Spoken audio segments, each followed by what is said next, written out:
stronger.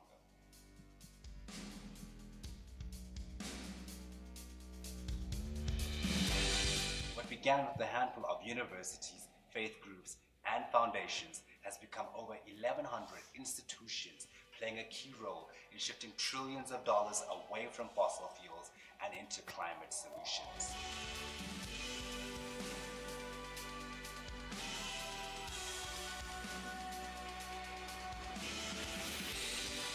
We Catholics are divesting from fossil fuels as part of a big movement that includes universities and pension funds and banks and many more institutions.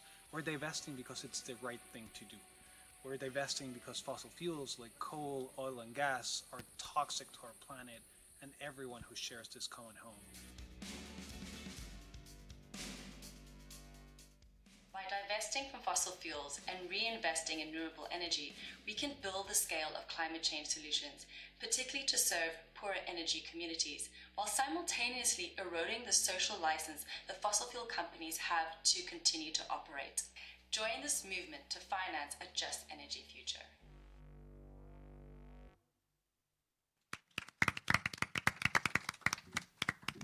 Good afternoon, everyone. One more time. Good afternoon, everyone. Yes, we are in Cape Town. We want to make sure that you're with us, and because we are at an incredible moment in time. We are here gathered together, foundations, pension funds, faith organizations, campaigning organizations, human rights groups, to say that this is a historic moment. Collectively, a year ago, we said we would aim for divestment at a level of 10 trillion by 2020. 10 trillion by 2020. I'm sure you all know the calendar, right? Well before 2020, we are at a historic figure, $11 trillion in assets under management divested from fossil fuel companies. Hello! And we have to say, you know, it's hats off to many people in this room, the visionaries that made this all possible. And many of them will be able to share their story with all of you today. But please, let me, before we introduce our panelists, we have also a difficult historic context that we're in. Here in South Africa today, as a Liberian, someone who's a Pan-Africanist, came out through the anti-apartheid movement. It's really painful, quite frankly, to be in South Africa at a time when there is such historic xenophobic violence as well as violence against women. So we ask you, as we begin this press conference, to please join with us in taking a moment of silence. Perhaps we can stand for just a moment, if that's okay.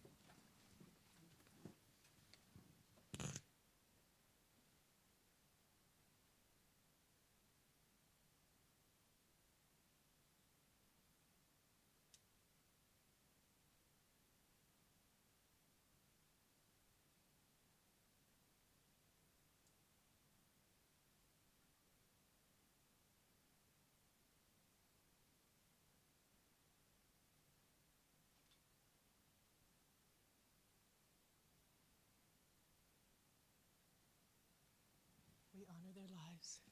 We honor their memories. We stand in solidarity to build a more just future. Thank you for that. I feel like we need to do a collective breath.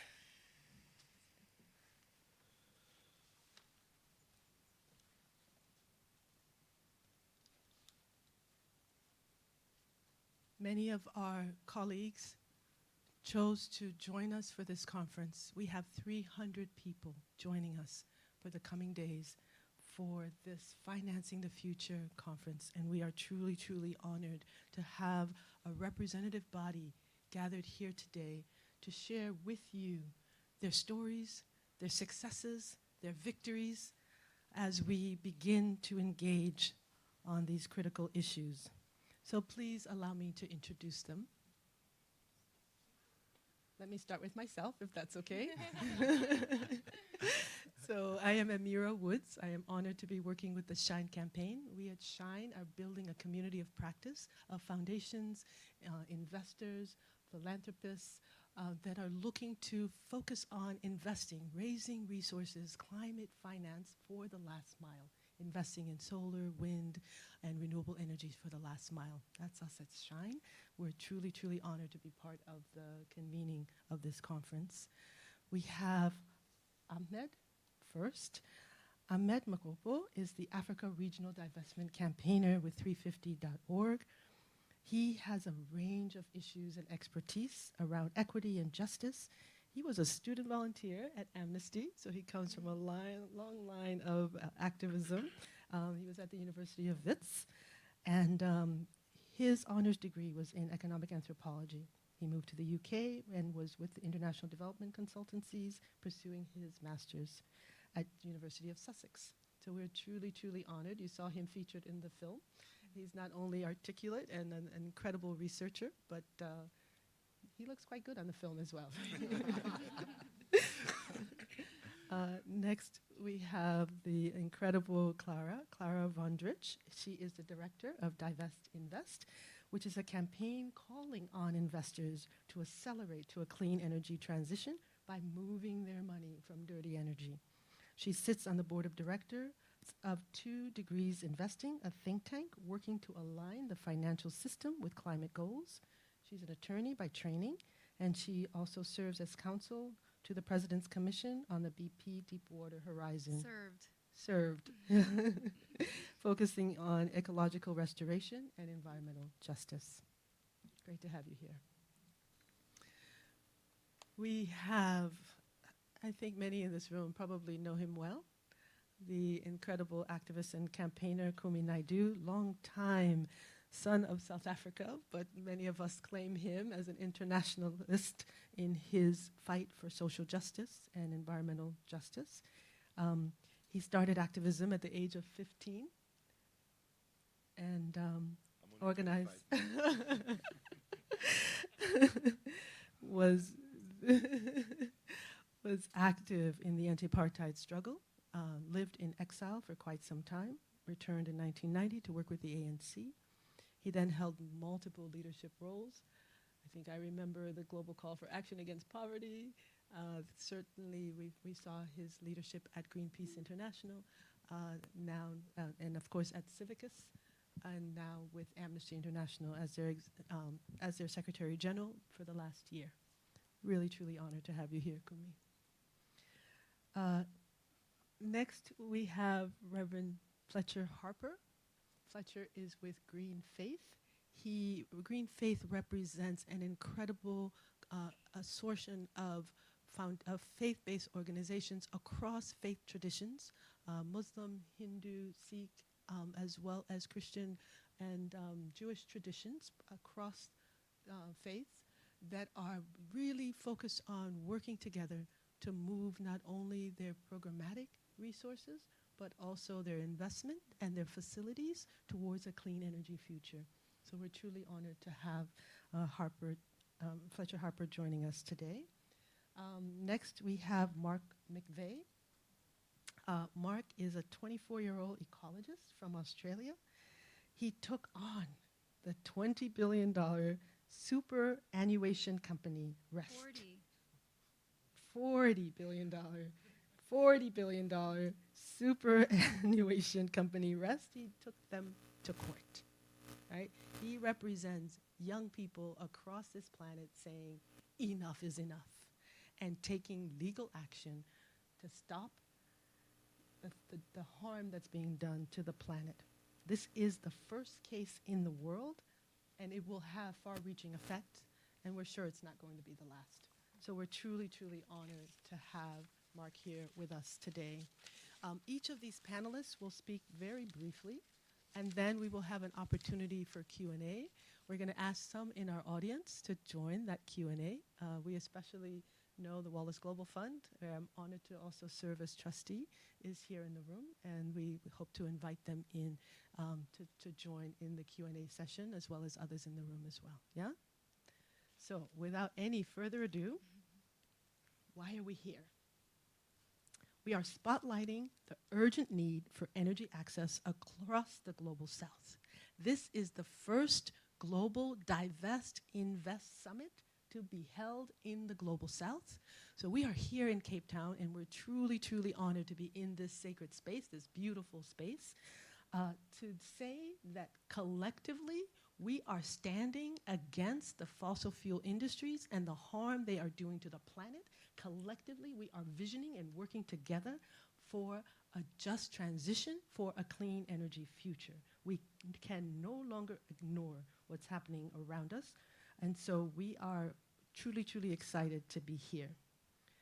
So, first, celebrating the pace at which all has been achieved. We far exceeded our expectations. So maybe we can turn first to Ahmed as a researcher to tell the story of how we got here. Tell us, how is it that we could celebrate today this figure of 11 trillion? Great. Thanks so much, Amira, and good afternoon, everyone. So, as Amira said, and as the video showed, is that 1 year ago, we set out the goal to reach $10 trillion by 2020. And here we are today celebrating an even bigger achievement. And I'll start off by saying that the fossil fuel divestment campaign has played a crucial role in giving the struggle for climate justice and climate action a voice in the financial services sector, but also mainstreaming that fight. This movement has been instrumental in dismantling the social license of the fossil fuel industry, in addition to the investor and political support that the industry has had influence over for over 2 centuries. As pointed out, the movement campaigns for removing coal, oil, and gas investments, and like historically significant divestment campaigns, including the international sanctions against South Africa during the apartheid years, the divestment campaign has been instrumental in questioning the moral dimensions of fossil fuel companies. And basically the argument has been that if it's wrong to wreck the planet, then it's wrong to profit from that wreckage. So as one of the fastest growing social movements in history, the divestment campaign was spearheaded by young people at universities across the US in 2011, 2012, and over the course of the last 7 years, it has been mainstreamed. It's spread through to mission-based organizations, so faith-based institutions, NGOs, medical institutions, and is now mainstreaming, and we're seeing pension funds and even insurers committing to divest from fossil fuels. Assets committed to divestments is $11 trillion, and yeah, that's a 22,000% rise from where the movement was in 2014 when assets were at $52 billion. And it goes without saying that this result is as a result of the unwavering commitment that local people have been pushing their local institutions to divest. And without that people power, without people resisting and really pushing on their institutions to divest, we wouldn't be where we are today. The most important thing about the divestment movement and something that campaigners across the world have been pressing on is that it hasn't been about shifting financial assets, but it's been about delegitimizing the existence of the fossil fuel industry given the climate crisis. Brilliant. Thank you so much for that overview, Ahmed. Really well done. Next, Clara, could you share with us how effective has this strategy been? Well, I'll actually be sharing about the ineffectiveness of shareholder engagement. But first, I'd like to introduce and recognize one of the matriarchs of this movement, Ellen Dorsey, the executive director of the Wallace Global Fund, who was one of the first strategists and funders of this movement back in 2010, 2011. And she's further the founder of Divest-invest Philanthropy, which now counts over 180 foundations worldwide that have committed not only to divest from fossil fuels, but to invest in climate solutions like clean energy access for the developing world, energy efficiency, and more. Ellen, can you please stand? We'd like to give you a round of applause. And in addition, she's one of the matriarchs, right? The founders of Shine. Take it. Well, and we'll go back to you in the Q&A for sure. Thank you for that, Clara. Sure. You cannot reason with the tiger when your head is in its mouth. Faced with the destruction of the British homeland, Winston Churchill made a decision that changed the course of history. They would fight, not appease, a remorseless foe. Investors today face a similar choice. Do they engage with the fossil fuel industry that has spent years lying and deceiving us about the state of climate science, continuing to lobby us past tipping points of no return, and investing billions of dollars in new capital for exploration for new reserves that we know we cannot burn? Or is there an alternative to engagement? And do these investors choose to join the right side of history and divest? Today, more than 1,000 institutional investors with assets of more than $11 trillion have chosen to join the right side of history and divest. Meanwhile, a $34 trillion shareholder coalition known as the Climate Action 100 Plus continues to try to negotiate with the fossil fuel industry, including oil majors like Exxon, Shell, and BP. The stated aim of this engagement is to convince these companies to align their business models with the Paris Agreement in order to avoid the worst consequences of climate change while there's still time. Shareholder engagement is certainly an effective tool when you're trying to change an ancillary piece of a company's business. For example, trying to reform sweatshop conditions at Nike. But it is the wrong tool when you're trying to shift the entire business model of an entire industry, especially one as deceitful and recalcitrant as the fossil fuel industry. Any engagement today, short of a demand for rapid phase-out of coal, oil, and gas production, is just fiddling while our planet burns. Stopping investment in new development is fundamental. We know that we already cannot burn most of the fossil fuels that we know about. So why are these companies still searching for more? Greed has blinded the fossil fuel industry to an essential truth. When you're in a hole, you must stop digging. That is why today, a coalition of NGOs is challenging members of the Climate Action 100 Plus to adopt an engagement strategy commensurate with our climate emergency, or they must divest now. Specifically, we call on the Climate Action 100 Plus to urgently demand that every coal, oil, and gas company that they engage with immediately halt expansion of the fossil fuel business and further tender plans for a rapid phase-out of existing operations. Anything less is inconsistent with the goals of the Paris Agreement and the coalition's own stated objectives. Institutional investors hold enormous power to accelerate the clean energy transition and to stave off the worst consequences of climate change, not least of which is abrupt capital destruction and financial collapse. Every year, the impacts come faster, harder, and with a higher price tag than was expected. The clock has run out on open-ended shareholder engagement with the fossil fuel industry. Current efforts are simply out of touch with the transformational changes needed now. Worse, engagement provides cover and credibility to an industry notorious for its deceit and delay. But we know there's an alternative to engagement. Divest from fossil fuels and invest in the clean energy future, a future that is both inevitable and accelerating.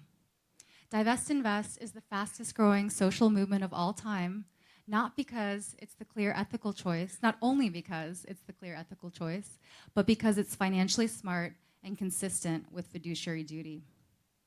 It is also one of 3 key trends that will ultimately put the fossil fuel industry out of business. Today, banks are increasingly stopping loans to new fossil fuel projects. Insurance companies are also stopping underwriting the risks of same, and investors are pulling out their cash.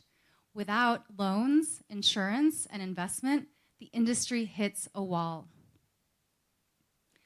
The time to reason with the Exxon Tiger has passed. Thank you.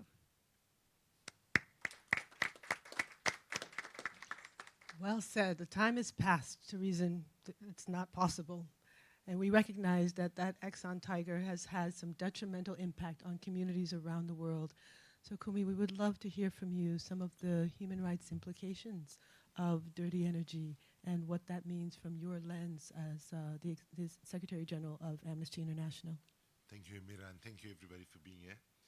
When Africa called on the international community during the apartheid period to support us and stand in solidarity, one of the tactics that was used was divestment. So it's appropriate that this first global divestment on fossil fuels conference is happening in South Africa. It's also appropriate to note that it was not just South Africa that called for that action. We were backed by the entire peoples of the African continent, and therefore as a South African today, I just want to express my deep, deep sadness at the events that we have actually seen in South Africa with the xenophobic violence, as well as the ongoing violence against women that we see, especially in the city, but also throughout the country. The reality is that sorry, I've been instructed to do this. The reality is that climate, the hand of climate is written over virtually every area of human rights today. Whether you're talking about the right to food, the right to water, the right to land, indigenous people's rights, the right of migrants, the right of refugees, the presence of climate change is very, very visible there as a driver of some of these. And when we look at the violence that we've seen in South Africa, let me just say a reality check. If we think that levels of conflict globally at the moment are high, then let me just say that what we are facing right now looks like a Sunday morning picnic, and I might shock a few of you when I say what I'm about to say is that I strongly support the CIA and the Pentagon when in 2002 they said that the biggest threat to peace, stability, and so on will not come from conventional threats or terrorism, but will come from the impacts of climate change, and we have been seeing that consistently. The reality is that we are running out of time. I believe that there are very few constituencies of citizens who are showing the level of urgency that the situation calls for, and I think it's very important that we honor at an event like this the activism of our children in high schools that have been pushing us to act. In fact, it's ironical that it seems that the children are behaving like adults, and too much of our adult political and business leadership are behaving like children. And particularly with regard to the fossil fuel companies, they have to account, and we need to hold them to account for falsifying the public debates, holding back progress, buying off governments, and so on. And they need to hear from this conference loud and clear. The people are mobilizing.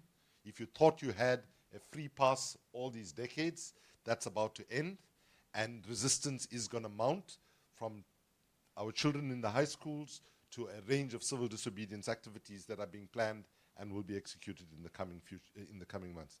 I want to just end with one cautionary point. I just came from Oslo, where the electric motor vehicle penetration is the highest, right, in the city of Oslo. And a few months ago, I had to be there at the electric vehicle global conference to go and say, yes, we want people to drive clean energy cars, but as we think about the transition away from fossil fuels, we need to ensure two things. One is that that transition is a just transition that does not punish workers who have worked in these industries. The second thing is we want to make sure that that transition does not come with human rights violations. So for example, people in Europe, for example, or in North America can feel very good about driving down in clean cars on the one hand, But then when we look at the batteries that run those cars that are coming from exploitation of children from the mines, artisanal mines in DRC. So moving forward, we know there are other cases as well in Oaxaca, Mexico, where concentrated wind. So what we are saying as a human rights movement, our governments have failed us up to now. Corporations have been complicit and have bought off and influenced too many of our governments. We need to get as much money out of fossil fuels and into renewable energies. But we are saying additionally, we must do that in a way that fully respects human rights and that we don't make any shortcuts in order to get forward on renewable energy that we violate, particularly, by the way, indigenous people's rights, which we see happening in certain places around the world. Thank you very much.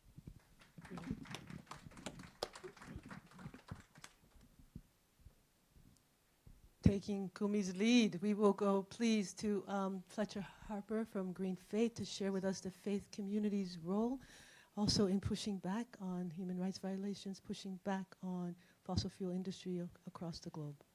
Yes to all, and to follow on what Kumi said, I think you see in faith communities globally a growing consensus around the absolutely urgent need for a transition that is socially just, that protects human rights, that protects particularly the rights of women, of children, of workers, as well as those communities that are on the front lines, which are, we should point out, always the communities that have done the least to contribute to the problem in the first place. So I'm actually here today representing Brother Dawood Zwink of the Fiqh Council of North America, which is the Islamic Scholars Council of North America.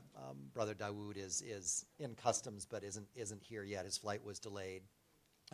I wanted to acknowledge in the room Reverend Henrik Grape from the Church of Sweden and the World Council of Churches. The Church of Sweden was the first religious body in the world to divest from fossil fuels and to invest in climate solutions. The World Council of Churches followed soon afterwards and will be joined tomorrow by Tomas Insua and representatives of the Global Catholic Climate Network, who have done outstanding work getting and generating fossil fuel divestment commitments from Catholic institutions globally. And in the back, Reverend Avi Mohop, who's the leader of Fossil Free PCUSA, which is relentlessly pushing the Presbyterian Church in the United States to divest from fossil fuels. So the movement is alive and well in faith communities, and the reason we wanted to feature Brother Zwink this morning or today is that the Fiqh Council of North America, the Council of Islamic Scholars, is the council in North America which is responsible for issuing authoritative religious rulings, which are also known as fatwa. And while they are not legally enforceable in a court of law, they carry great cultural and moral weight and significance, to the point where it's perhaps analogous to say that Pope Francis's encyclical opened the floodgates for divestment within the Catholic community. Statements such as the one that I'm about to share, we expect to do the same in the Islamic community as well, taking into account the very clear cultural challenge within much of the Islamic world, because as is widely known, petrodollars underwrite an enormous amount of Islamic charitable and religious work globally. So there was a real genuine risk for Islamic religious leaders to come and say what they're about to say. So Brother Zwink's remarks were, today I'm here to share two important rulings and statements from the Islamic community. First, I would like to announce that the Fiqh Council of North America, the Council of Islamic Religious Scholars responsible for issuing authoritative religious rulings, also known as fatwa, has issued a ruling on climate change and fossil fuel divestment that the Council believes to have great significance. In its ruling, the Council has affirmed the 2016 fossil fuel divestment commitment made by the Islamic Society of North America. This is the first time that a Fiqh Council anywhere in the world has taken such a position. And the Council's ruling is based on scholarly work regarding the issues of Islam and the environment found in existing Islamic statements, declarations, and religious rulings on this matter. Furthermore, the Fiqh Council calls upon Islamic investment houses and other investment managers and administrators to immediately develop fossil fuel-free investment vehicles and portfolios that include investments in renewable and clean energy companies. Furthermore, the Fiqh Council of North America stands ready to engage its fellow scholarly councils around the world in relation to this ruling. So parenthetically, I'll say that this, again, is a statement of courage on behalf of the FIC Council, not only for the statement itself, but for the open statement that they now intend to engage with FIC councils in the Middle East, in North Africa, and in other parts of the world. And we want to honor Brother Dawood, and many of his colleagues will be here at the summit the next 2 days. Imam Safet Katovic, who's been sort of really the primary driver behind this work. Furthermore, returning to Brother Dawood's words, I would like to announce that the Mosques and Imams National Advisory Board of the United Kingdom, along with UK Islamic partners, the Bahu Trust, and the Islamic Foundation for Environment and Ecological Sciences, have released a joint statement urging the Muslim community to divest from fossil fuel holdings and to invest in renewable energy, particularly to ensure access to clean energy for all people. Their statement reads in part, loving Allah is loving Allah's creation, and investing in fossil fuels is having a catastrophic impact on that creation. The need to align our finances with Islam's ethical values and Sharia, or holy law, by investing in climate-friendly investments has never been more urgent. So even though he's not here, I would like to invite us to offer a round of applause for the FIC Council of North America.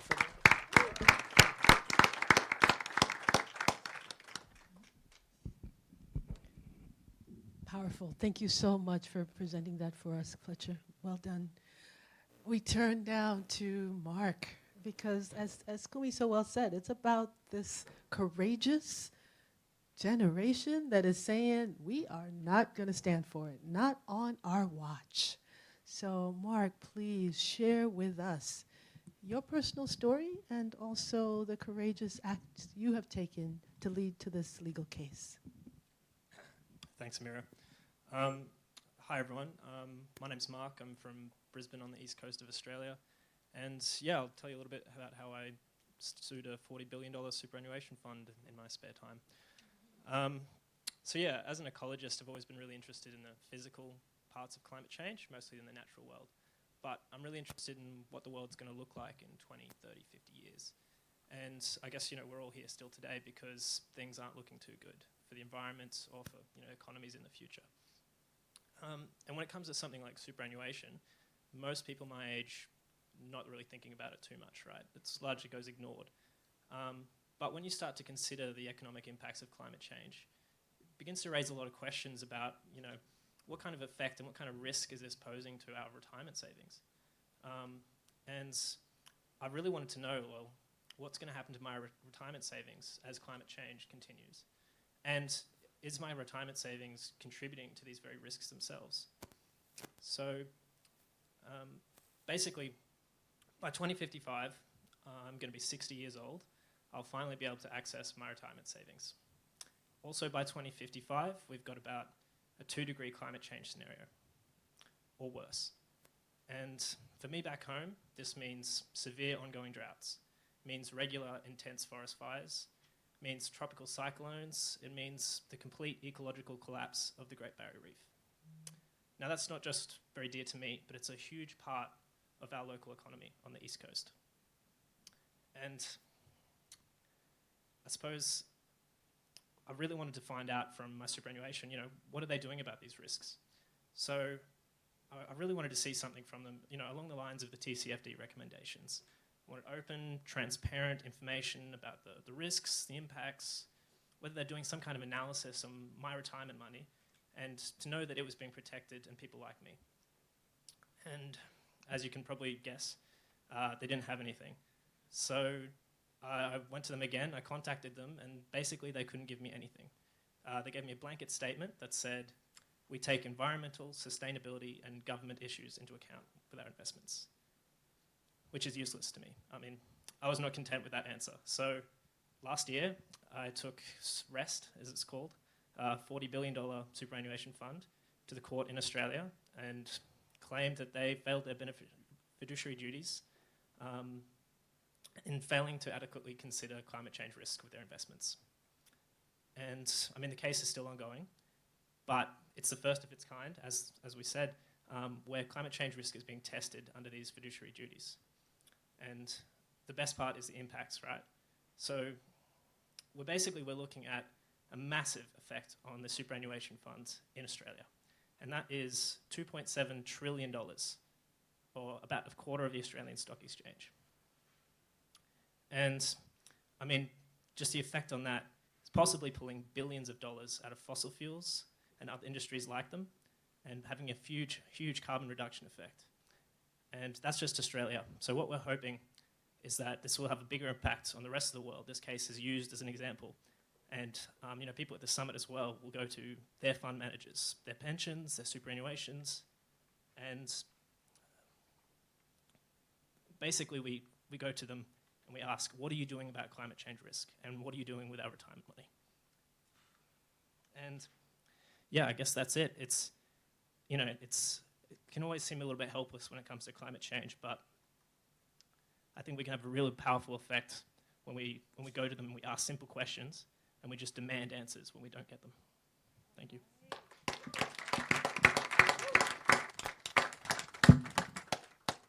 We should be saying thank you for leading the way. You, and I'm telling you, young people around the world stepping forward, taking charge, saying enough is enough. Well done.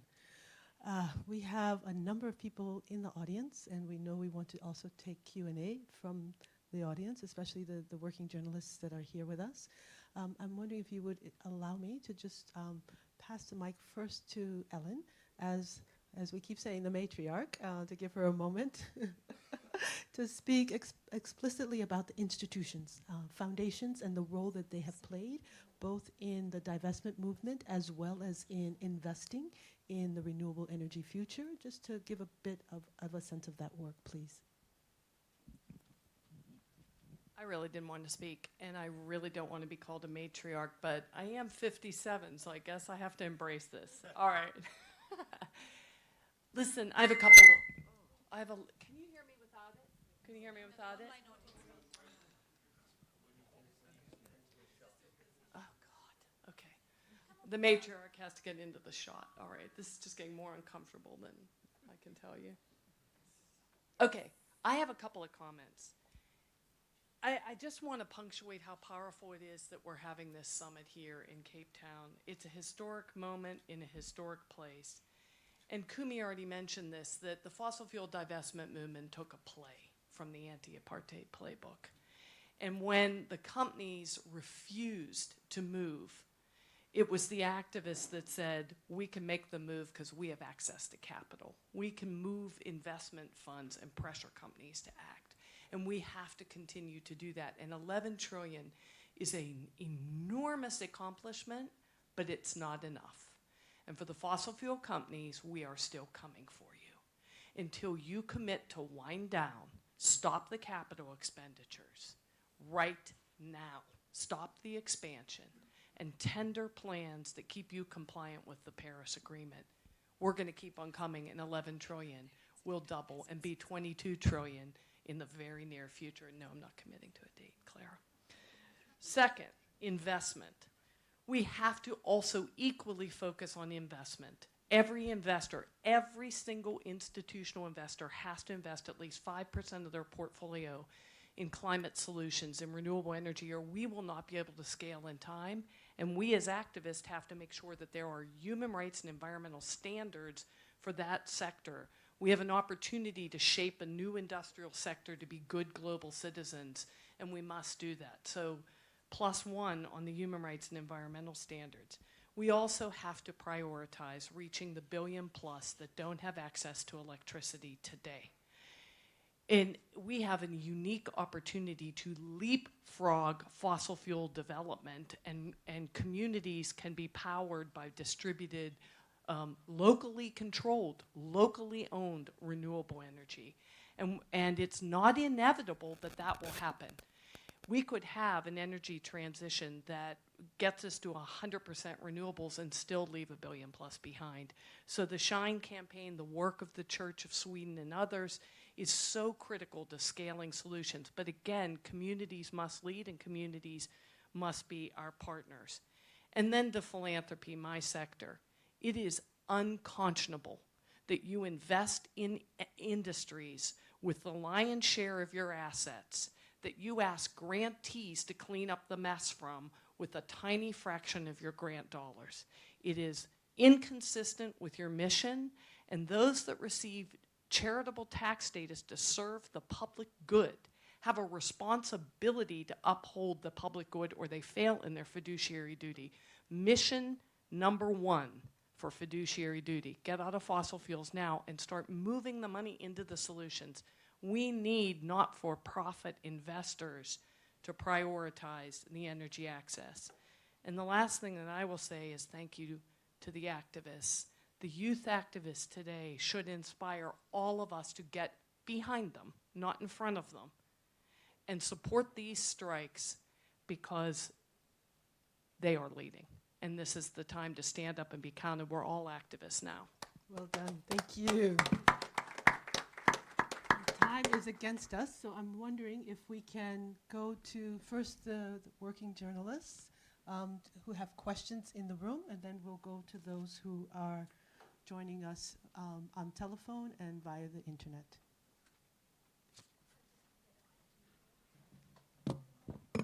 So I was going to play Oprah. Did you want to? My name. And please just say your name and affiliation. Hello, I'm Melanie Gosling. I'm a freelance journalist. Could somebody say what percentage of global investment 11 trillion represents? That's one question. And then the other question, what are the South African companies, if any, that have agreed to do this?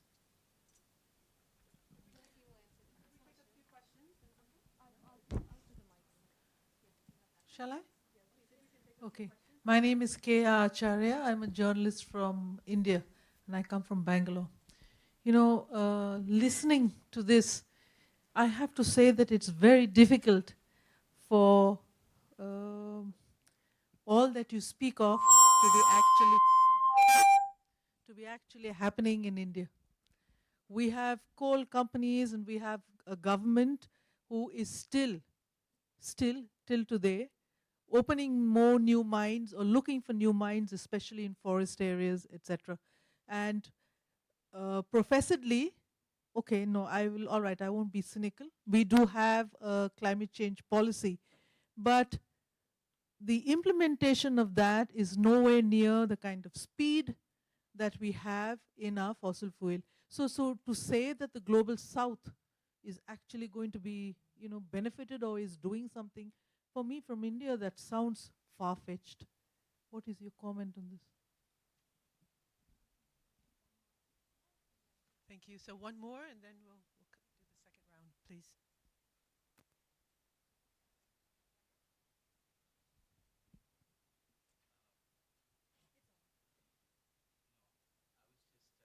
I just arrived, and it was my understanding I was supposed to make a presentation here. I have some information to read, and this is from Canada. Yes. You did. It's done. But thank you, brother. It was amazing. We are honored to have you here. Thank you so much. Thank you. So In we're spite going to of the draw. flight delays, he's here. Well done. Thank you. We're going to draw on the expertise of some of our audience members with whom we work very closely. Tim Buckley will answer the question, or was it Yossi? About the percentage of Yossi Kadan from 350.org will answer the first question about the percentage of assets that 11 trillion represents in the global economy. So the simple answer is about 16. It's about 16%, but it's very rough number. That's the recent number that we know about. And can you just draw attention to the report that was released from Yes, 350 today? and you can find the report. There is a copy of the reports here on the desk, and you can read all the information about how we get up to that and everything here in that report.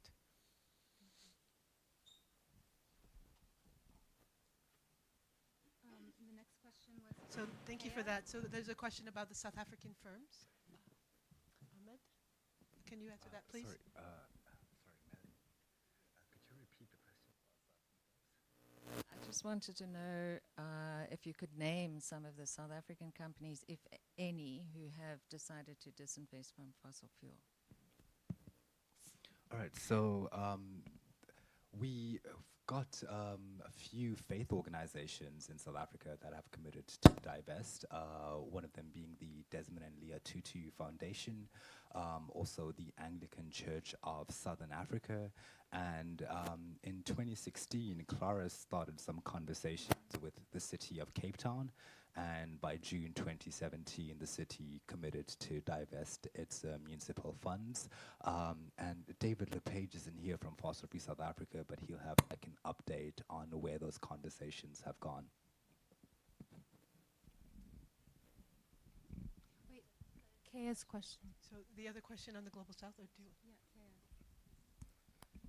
I think it's a fair question, and it's a question that could be asked of any region of the world about the response, the inadequacy of the response to the climate crisis to date.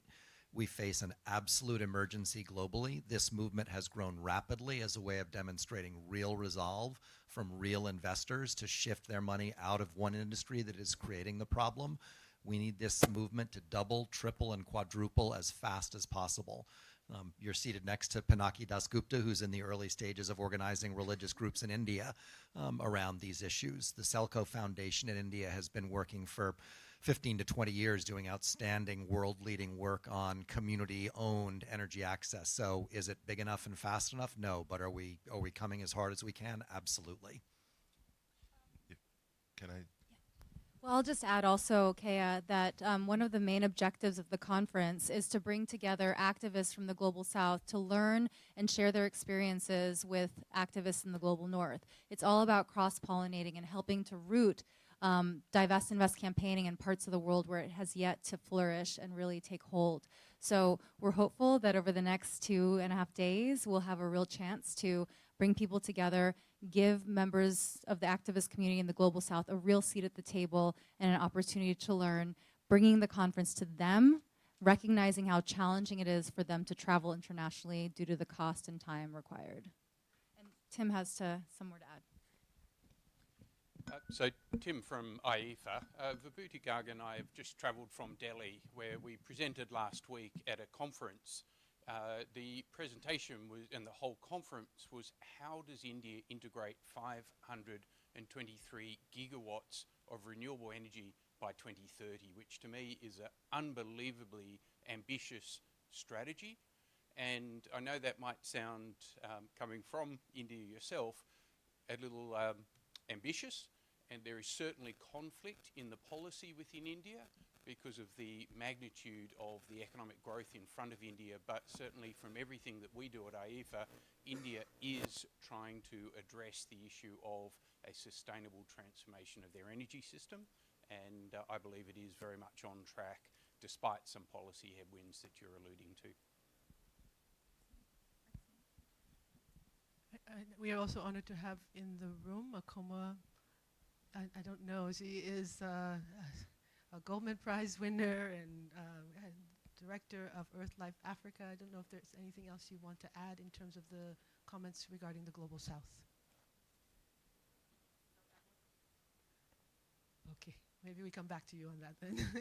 So let's do then a second round. There were some hands up before. We start here and then we go to the other side. Thank you. My name is Busani Bafana. I write for IPS. My question really relates to the policies, right, that look at climate change and the production of climate change. Many governments are locked into fossil fuels. And how can we get the policies to swing in favor of actually divestment, given that many of these pension funds are controlled by governments? And what is the starting step in Africa? I'll just, Okay. Leonie Joubert, Daily Mavericks, Our Burning Planet. So I recently asked Sasol what the commitments were with regards to trying to achieve the 45% reduction by 2030 and 0 by 2050, and got the usual expected pretty bland statement around the commitments, blah, blah, blah, and the voluntary working with governments around the carbon budget, but nothing concrete about how they were going to actually achieve some of these targets. So I guess the question is, given that Sasol needs to be one of the main targets for this kind of divestment, where is South Africa in terms of moving money away from fossil fuels? And which of the pension funds are most likely to have impact, should be making the biggest moves, particularly with regards to the government pension funds? I don't know if the South Africans in the room can answer that. Maybe one more, please. Thank you. I'm Pinaki. I represent Green Faith in India. And thank you for inviting me and having me here. I was in the UN CCT COP, which is still going on in India. My question, though, to all the panelists here is, when we talk about investment, when we talk about green investment, green bonds, all the stuff, are we also thinking of integrating these and raising the voice to like the UN conventions to adopt this as a resolution in major events? Or is it like it's our own world we are working on? Thank you.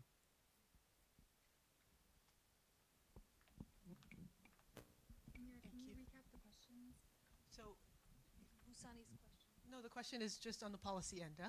What is our message to the policymakers? What is the role of policymakers? Trying to integrate our thought process, or our advocacy, our voice to the UN agencies or to the government in more kind of concrete way, or rather than just sitting here and we spread the word around among ourselves.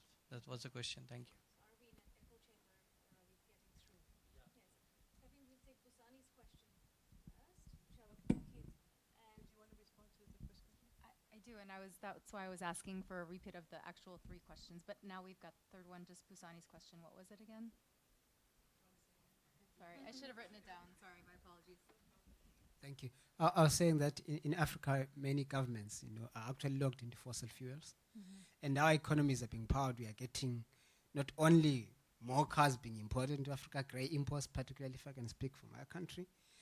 What policies can be tweaked to ensure that governments can disinvest, given that pension funds that they control are actually in the fossil industry? And do those policies really exist? Well, I wanted to just give a case study from the US. It maybe doesn't go directly to your question, but just an example of people power that helped to change a government policy that was pretty entrenched. So in New York City, a divestment campaign has been ongoing since 2013. And we exercised a range of tactics: direct actions, protests, picketing, and then more sophisticated engagement with the policymakers themselves. And after 7 years of hard work, New York City's Mayor Bill de Blasio, announced that they were divesting their 5 pension funds from coal, oil, and gas, and further investing in climate change solutions. This was a watershed moment. The New York City Pension Fund is not insignificant. It's over just under $200 billion. And what was even more exciting was that New York City and London subsequently came together to form the Divest-invest Cities Forum, which is sponsored by C40, which will work with cities around the world in order to get them to embrace divest-invest policies that will grow their local economies and contribute to a jobs transition for many local workers. So it's really a win-win for these city officials. They both get to improve the returns of their portfolios by divesting from fossil fuels and create local opportunities at home. On the question of our governments being complicit in the pension fund decisions and the absence of policy, let's be very clear that we are spending a lot of time trying to fight to get good policies, and sometimes we succeed, sometimes we don't. But the bottom line is, even when we succeed, the implementation of those policies have been found to be substantially lacking. So right now, I think, going back to Clara's early response about how we cross-pollinate learning, which I think is critical, we need to recognize that how this challenge, going to your question earlier as well, how it actually plays itself out on the ground is slightly different. And we just need to make sure that we are adapting to it. So for example, Whereas in developed countries, you can talk about universities being big investors in the sector. You can talk about foundations and trusts being quite significant. In the global south, we don't have that many foundations and trusts. We don't have many universities that have. However, we have pension funds, and workers in most countries on our continent do have a stake. The difficulty is that people don't know they have power. Just like all of us sitting here who are all invested in fossil fuels just by virtue of having a bank account, right, are not using the power that we actually have, right? And so I think it is about trying to also educate people that we are not just on the receiving end, that we actually, by aggregating and uniting with each other, and there are examples already that have been successful. In Australia, with regard to the Queensland Adani Carmichael coal mine, right? But that's the delay in it. That would have been already spewed out gigatons of carbon, and we're now fighting another phase to stop its expansion, right? But I can tell you that it was delayed because the activist coalitions that came together made sure that the the 4 banks in Australia will all say they would not. And you know how that happened. People went to their local branches on Saturday mornings, right, and said to the bank manager, "Where is my money?" And of course, the local bank manager usually doesn't have a clue, right? Right? And he says, "I don't have a clue." And then said, "Okay, we're coming back next week until you get a clue. And you tell us where our money is, because we want to know. We don't want it to be invested in our children's death," and so on. So that's the kind of thing that we need to be, and also I think somehow this world of finance is a very technical, jargonistic world. So for us in this movement, we also have a challenge to try to be able to not be simplistic, but to be accessible in our language so that we can invite more people into the conversation. The one thing I just wanted to say about Sasol, the question about Sasol, I think it's really important to just recognize that there are certain parts of the global economy that by very nature, the fossil fuel companies, of which Sasol is a fossil fuel company, there is no room for compromise anymore, right? The bottom line is that their product is a poison. Their product is a killer. Their output is a destroyer, right? So therefore, we're not going to sit and negotiate about whether the product of Sasol can be made, cleaner or greener, because the product is the poison that's killing the planet, right? So with them, it's a slightly different approach. We need to be saying to the fossil fuel industry, any new investment into new fossil fuel projects, given what we know, given what the science has said already, must be understood as an investment into the death of our children and their children. They need to know that. And they need to be told loud and clear with no. And the question is, those that invest in fossil fuel companies like Sasol. And here we need to be saying, and I want to make a challenge to the South African comrades that are here, I want to believe that the biggest investor in Sasol is the South African government, the last time I checked. And why can't we bring a constitutional court action against the South African government for investing in Sasol when Sasol's product is killing our future? I think we need to be looking at using the litigation options that we have, especially in countries where we might have much more progressive, judiciaries that might allow us the possibility of success. Sorry. To add really quick, just to echo something that Ellen Dorsey always says and kind of puts a pithy spin on what Kumi just said, is that if you own fossil fuels, you own climate change. I think in response both to Basani's question and Pinaki's, so one story that you'll hear over the course of the next 2 days in the conference is the story of what happened in Ireland when the Catholic Church in Ireland committed to fossil fuel divestment. That was followed quite soon after by a governmental commitment. It was the first national government that had committed to divest its holdings from the fossil fuel sector. And so I think the impact on policy is that when influential actors within any given culture make a substantial public commitment with their own money, that sends a very powerful political signal that gives politicians who want to do the right thing the cover to do so and increases pressure on those who don't want to do it. So that's just one example, and you'll hear more about that in the next couple of days. Sure, yeah. Just a quick response to Leonie's question around the movement in South Africa. The movement is steadily growing in the country.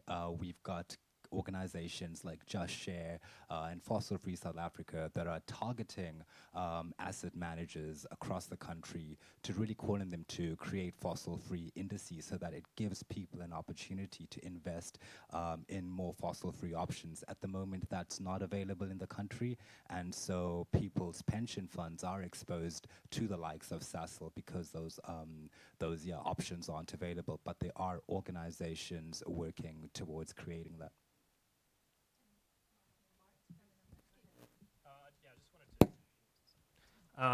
Just a bit of a correction to Kaya's question as well about Adani. The Carmichael mine itself still hasn't got finance, and they're struggling to find insurers, and they're losing contractors all the time as well from the action that we've been talking about, people going and sitting outside of offices. So though they might say they've started works, they're still a long way from getting that mine exporting coal. Yeah. I just wanted to quickly respond to part of Basani's question. So one of the most important thing, as Kumi said, is to help empower pensioners to organize, and labor unions are extremely important in that fight.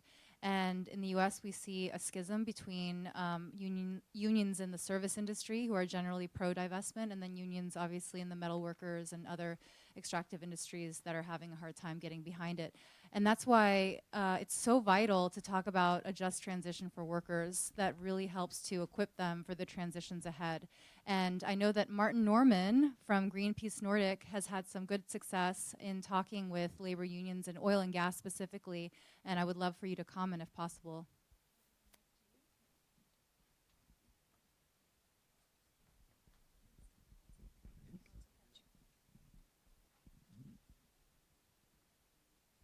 Yeah, so my name is Martin Norman. I work for Greenpeace based in Norway. And it's a bit interesting to hear, I've been sitting here in the back. Hello, Kumi. Hello again. And because, of course, for those of you that don't know, but Norway is a filthy rich country in the north of Europe that made up most of our wealth from oil exploration. Instead of spending it on the party of the century, we have saved it in what is the world's largest sovereign wealth fund. So we have $1 trillion US dollar fund that is investing all over the world. And we have divested from coal, more or less altogether, and is starting to divest from fossil fuel. And I think that if we can have that discussion in Norway, which is so dependent on the oil industry, there is absolutely no reason why that discussion should not be happening also everywhere else. And as Clara mentioned, part of this discussion is, of course, happening together with the labor union. The labor union is very strong in Norway, and that's why we have managed to develop the industry as we have. And even though the labor unions for the oil industry is not directly supporting our demand for a shift, they do know it's coming. That's why we are now deliberately moving money from fossil fuel to unlisted renewable energy. We're opening up for offshore wind projects and the government incentives to retrain these workers, oil workers, to work in renewable energy. And it works very well. So there is no reason whatsoever for others not to follow. Thank you. Thank you so much for that and for all the work that you do. We see a couple hands. The time is short. Could we just see how many questions still remain? If this can be a very short, is it okay? Yeah, I just meant that if we take one question at a time, I think it's helping us stay focused on the conversation. Oh, so, okay. So we go first to Kumba. Kumba Toure, who is the board chair of Trust Africa, as well as the co-coordinator of Africans Rising for Justice, Peace and Dignity. Thank you, Amira. So glad to be here.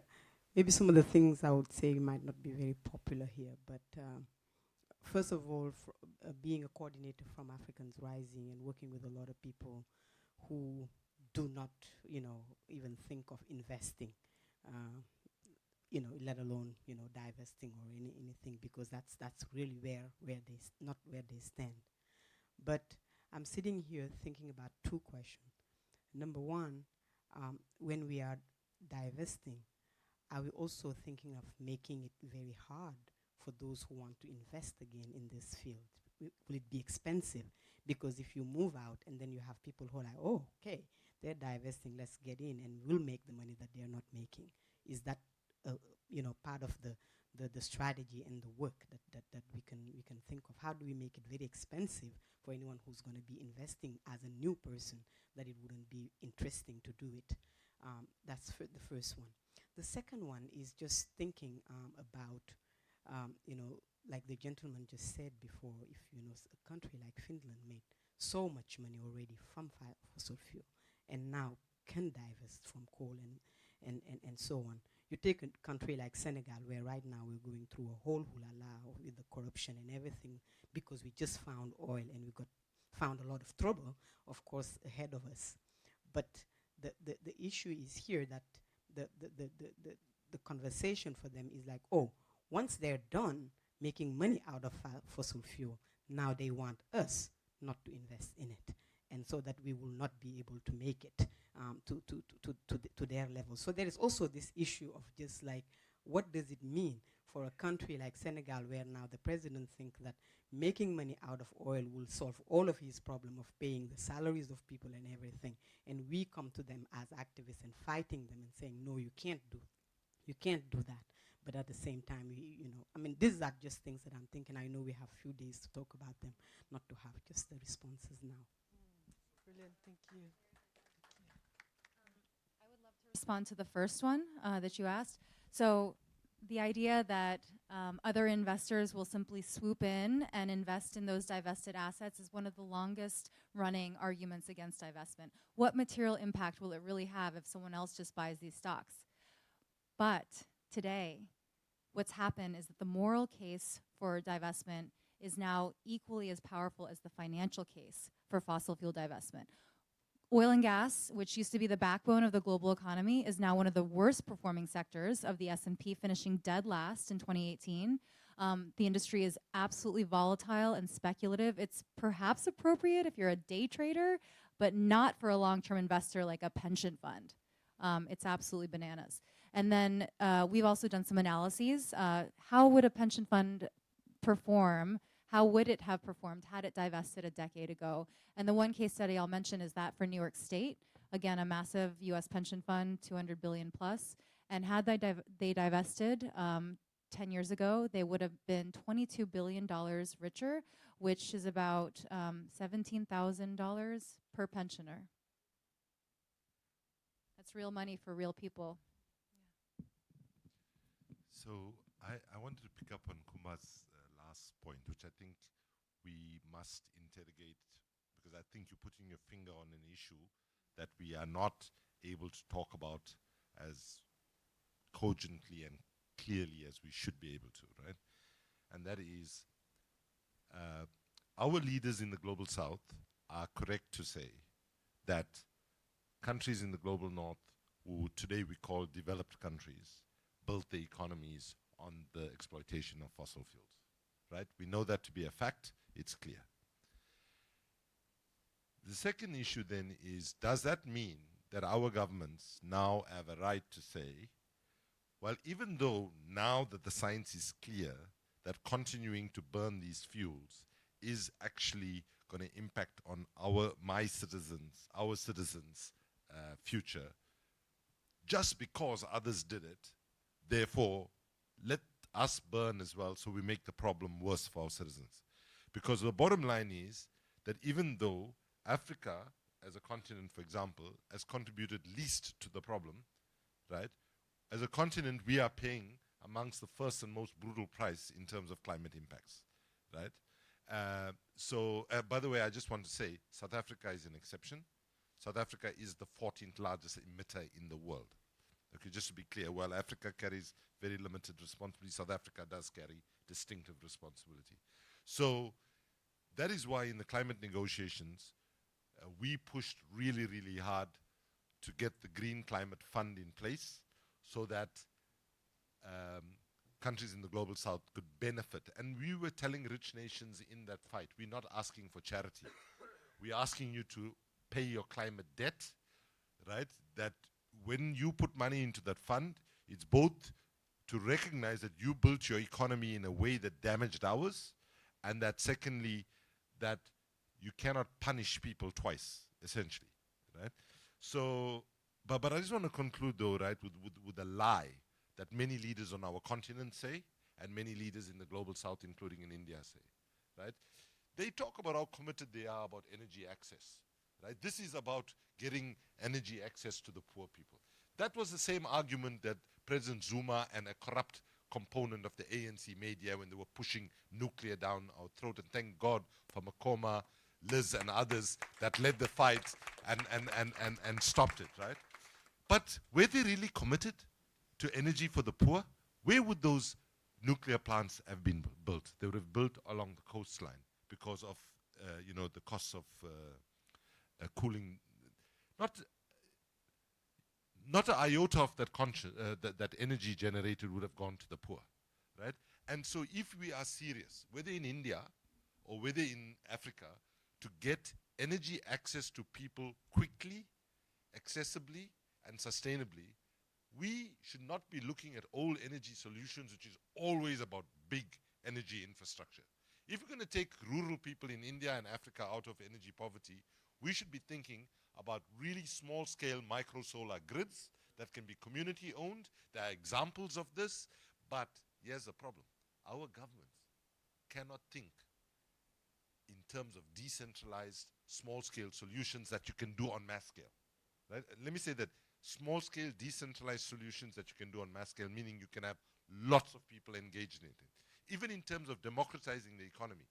So, for example, why in any African country, certainly in urban areas, I want to ask any government here on our continent, why is it impossible to turn the roof of every home, every school, every religious institution, every factory into two things, right?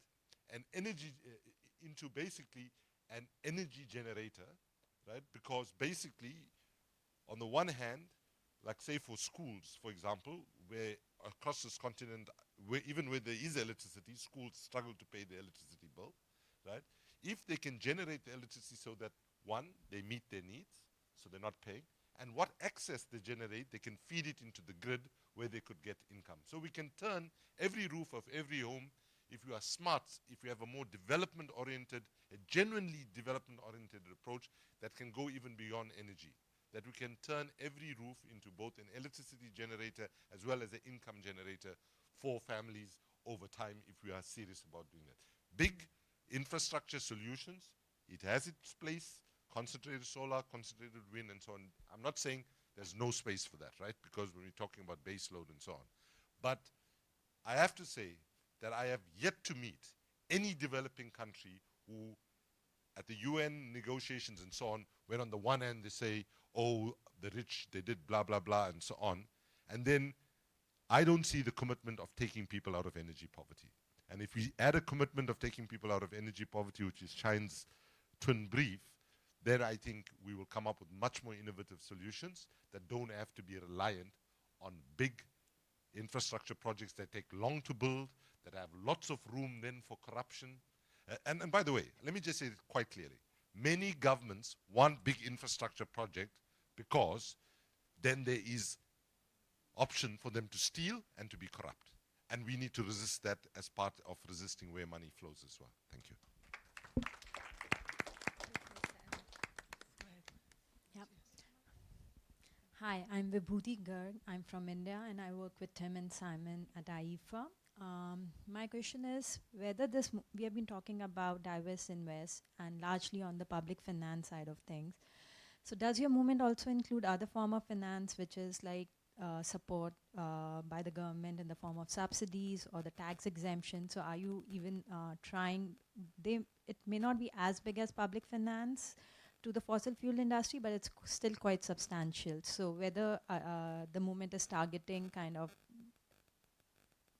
the governments and other support organizations who are supporting the fossil fuel industry in a different manner. And secondly, just taking back, very recently a report came out in India which kind of analyzed the trends of funds going to the fossil fuel industry versus renewable. So clearly the trend showed that, while the renewable industry is picking up in a big way in India, but largely the funds are coming from the private sector. Whereas the fossil fuel is still being largely financed by the public finance through the government-owned banks or the centrally owned banks, which is still not done away with. So do you have any different kind of strategy or tactics to handle that kind of a situation, and whether it's prevalent in other countries as well? Ahmed, would you like to? Clara? You both were heading to the microphone, so maybe Clara and then Ahmed. Yeah, just to your first point. Wants to respond to this? Okay, please go ahead. You're absolutely right that fossil fuel subsidies remain one of the most grave threats to this whole process and our ability to to accelerate the transition in time. While we're not, that's actually we're going to start developing campaigns around just that. We haven't to date, but campaigns that we're also beginning to focus on that are equally important are those targeting central banks. And we're already seeing some commitments that are very exciting. Like, for example, the European Investment Bank is, has it voted yet?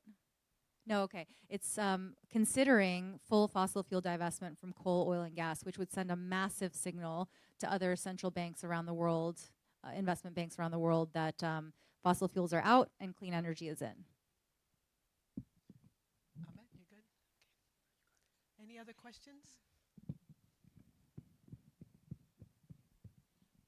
Yes, Brother Dawood being here, we thought it might be nice to hear firsthand the implications of what. I was asked and agreed to make very brief comments. And that's obviously within the context of having missed some of what preceded our arrival. However, what I would like to underscore from the written statement was this religious ruling that we've just brought from North America, from the US and Canada. This is the first time that we've had a fatwa, which is Islamic religious ruling, to our knowledge, any place in the world. And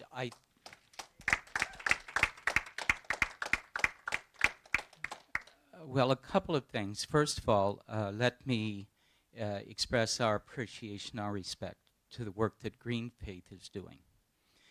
And I'm here on behalf of our point man, who has been working now for many years on the issue, Brother Safet, his name is Safet Chatovic, for anybody that wants the correct Bosnian pronunciation. However, the biggest thing that I wanted to share, a couple of things coming from Canada, in looking at earth issues, it's absolutely impossible to separate that from recognition of our First Peoples, of indigenous relationships. And in our own growing understanding of this core obligation for all Muslims, because it's embedded in the basic principles of Islam, historic principles, that for some reason, somehow, seems to be missing from the understanding of Muslim scholars globally today, but equally, or even more importantly, from those that have the responsibility for the well-being of Muslims and the neighbors of Muslims, number one. And number two is the lived reality of Islam. We have a kind of schizophrenia between how we live and the spiritual values that inform every minute of every day of our lives.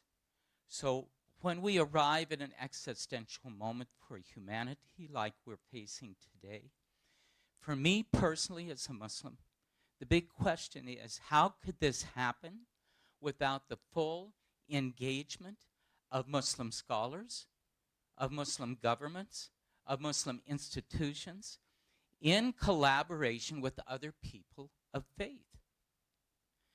This, for us, is not theoretical.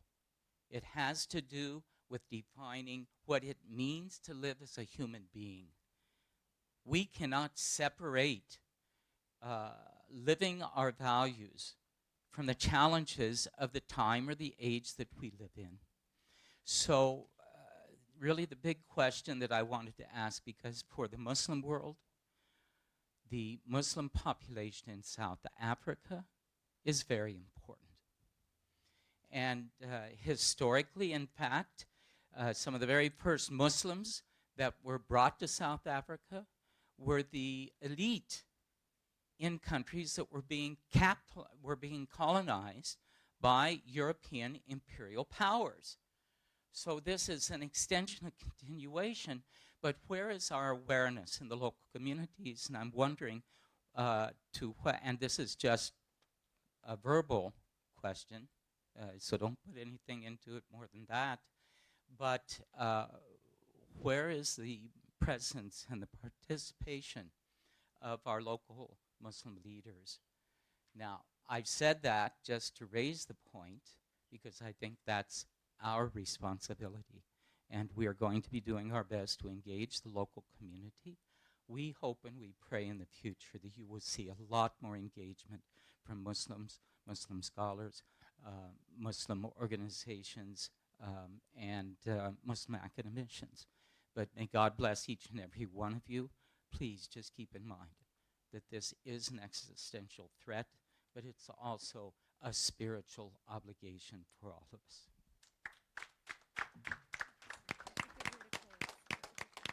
Well, there couldn't be a better call to action than that, engaging us all. We will be here throughout the coming days, representing foundations, faith institutions, campaigners, governments, policymakers, practitioners, including those that are working on mini-grids and home solar systems. We will be here. So we encourage you to engage with us over the coming days, to be inspired by all of this amazing work going on around the globe, and to continue with us, even beyond Cape Town. Some are going to New York for the UN meetings in a few weeks. Some are going, we know, to the UN climate meetings in December. But this is a journey. It's a marathon, right? Not a sprint. And we encourage you to journey with us as we change not only the pension funds, not only the governments, but we change the practical day-to-day ways in which people are shut out of opportunities to have clean energy, to have a clean energy future. And so, you know, it's about celebrating where we've come from. It's about journeying further. And we're just so thrilled for all the organizations that have come to be a part of the Financing the Future conference, to walk with all of you and to bring forward our power as we change the world. So thank you so much for participating in this press conference. We are having one-on-one opportunities for interviews, should any of the journalists be interested, both with the panelists and with many who are here in our audience as well. So please do let us know that opportunity is there. Oh, sorry.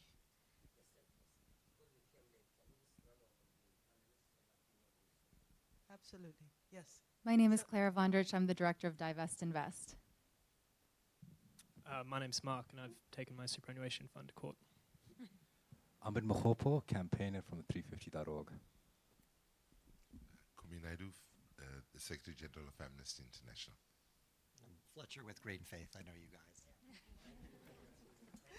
And for those who are following online, just a note that this has been also recorded. So if you've missed some of it, or if you wanted to hear again in detail what has been shared, do please log on to 350.org's YouTube channel, and you will be able to hear all of it in detail so that you can transcribe as you wish. Just one other note I wanted to add. We have some refreshments in the room next door, so those of you that are here present with us, please do join us so that we may continue the conversations informally as well. Thank you. Thank you all so very much. Thank you.